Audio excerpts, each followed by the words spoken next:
Ancient alien evidence. 3 mind-boggling ancient Egyptian discoveries.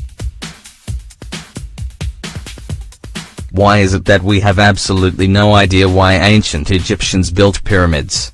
How come mainstream researchers cannot explain the methods used by ancient Egyptians to build the pyramids? And why is it that we still do not know the exact purpose nor age of these mysterious and enigmatic monuments? What were the Baghdad batteries? And why is there an ancient list that proves otherworldly rulers reigned over Egypt for hundreds of years?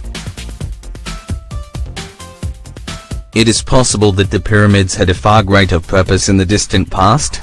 Is it possible that pyramids were not used as tombs? And that mainstream scholars have got it all wrong when it comes to these enigmatic structures? These are just some of the many questions that have not been answered yet are crucial for the understanding of these mysterious monuments. But the pyramids of Giza are just one of the many things that have researchers and archaeologists scratching their heads. There is plenty more that is literally out of this world. We have to admit, the ancient astronaut theory has been bombarded by skeptics and mainstream researchers who firmly oppose the open-minded theories proposed in the last couple of decades. But, perhaps the opposing fraction has never given the ancient astronaut theory much thought. After all, anything is possible, and the ancient astronaut theory could offer answers to many enigmas that mainstream scholars have not been able to answer. Let's look at things neutrally.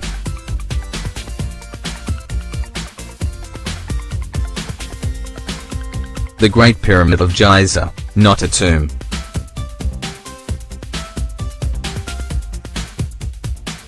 If the Great Pyramid of Giza wasn't a tomb as many scholars suggest, is there any possibility that this incredible ancient monument wasn't a monument or tomb at all? What if the Great Pyramid of Giza acted as a giant energy machine in the distant past? The Great Pyramid of Giza is by far the most enigmatic structure on the surface of the planet. The fact that the Great Pyramid of Giza is the only pyramid in Egypt with both descending and ascending inner passages is something that has created great confusion among researchers. But not only that, the Great Pyramid of Giza also happens to be the most accurately aligned structure in existence and faces true north with only 3/60th of a degree of error. Furthermore, the Great Pyramid is located at the center of the landmass of the Earth. The east-west parallel that crosses the most land and the north-south meridian that crosses the most land intersect in 2 places on the Earth, one in the ocean and the other at the Great Pyramid. The Great Pyramid of Giza also happens to be the only pyramid in Egypt that has 8 sides. This is a fact unknown to many people. The centers of the 4 sides are indented with an extraordinary degree of precision, forming the only 8-sided pyramid. This effect is not visible from the ground or from a distance, but only from the air, and then only under the proper lighting conditions. This phenomenon is only detectable from the air at dawn and sunset on the spring and autumn equinoxes, when the sun casts shadows on the pyramid. An even greater enigma is the fact that the value of pi appears to be represented and embedded directly into the building of the pyramid. The relationship between pi, p, and phi, f, is expressed in the fundamental proportions of the Great Pyramid. Even though textbooks and mainstream scholars suggest that the ancient Greeks were those who discovered the relationship of pi, it seems that the builder of the Great Pyramid predated the ancient Greeks by quite some time. The Baghdad battery, power to the ancients.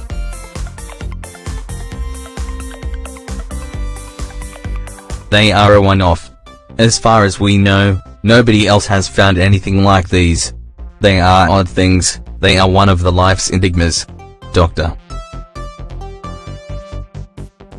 The artifacts consist of terracotta jars approximately 130 mm, 5 in, tall, with a 1.5-inch mouth, containing a copper cylinder made of a rolled-up copper sheet, which houses a single iron rod. At the top, the iron rod is isolated from the copper by bitumen plugs or stoppers, and both rod and cylinder fit snugly inside the opening of the jar, which bulges outward towards the middle.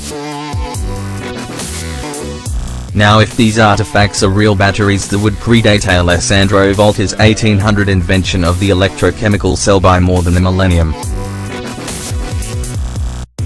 The Baghdad battery belongs to a number of ancient artifacts that have caused much debate in the field of archaeology, and while the feelings are mixed among scholars, there are several theories backed up by different individuals ranging in beliefs.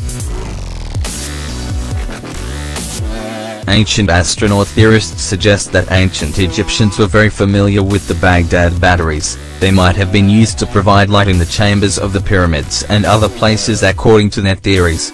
However, skeptics don't agree at all and suggest that this is yet another theory that has no evidence backing it up, pointing towards the fact that there are no written texts found anywhere that would suggest the use of electricity in ancient times, at least not with the Baghdad batteries.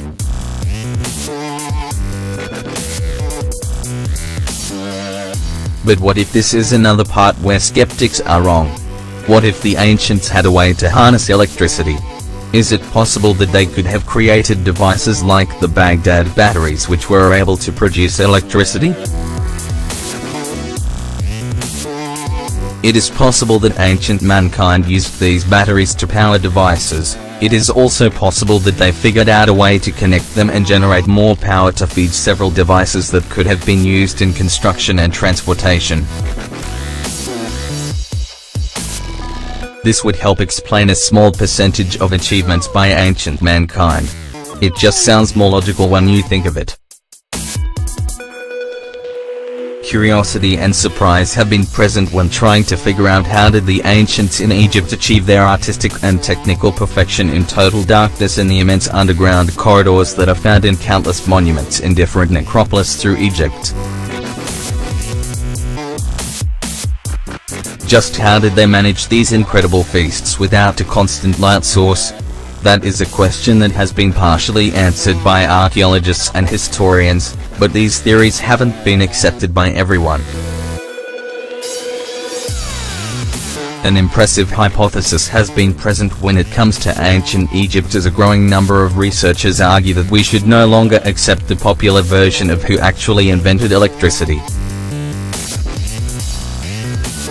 They argue that electricity was originally discovered in the ancient world and the Egyptian priesthood was the first to harness the power to illuminate their underground tombs and monuments. Alternative theorists point towards a series of reliefs covering the walls in a dark corner of a crypt in the Temple of Hathor at Dendera. Papyrus of Turin and the Palermo stele, alien visitations documented thousands of years ago. One of the most important ancient texts that can tell us more about this time in history is the Papyrus of Turin, which lists all the pharaohs who ruled over ancient Egypt.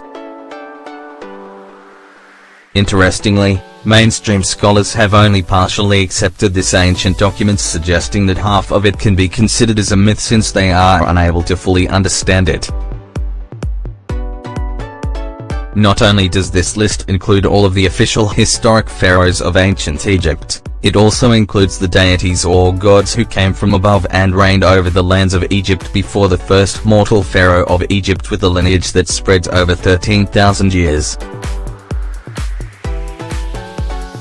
It is a great enigma why mainstream scholars consider this ancient text as pure myth, and why most details of the ancient text have been overlooked and omitted from the history books. Interestingly, Egyptian high priest Manetho, who had access to unlimited ancient texts from the ancient library of Alexandria, and who wrote for the pharaoh the history of ancient Egypt in 30 volumes, makes reference to the divine beings that ruled during pre-Pharaonic Egypt. They seem to have no ancestors or periods of development, they seem to have appeared overnight. English Egyptologist Toby Wilkinson, source. This indicates that there were gods who reigned on earth, ancient Egypt, for a total of 36,600 years. After this period of rule come the mortal pharaohs of ancient Egypt.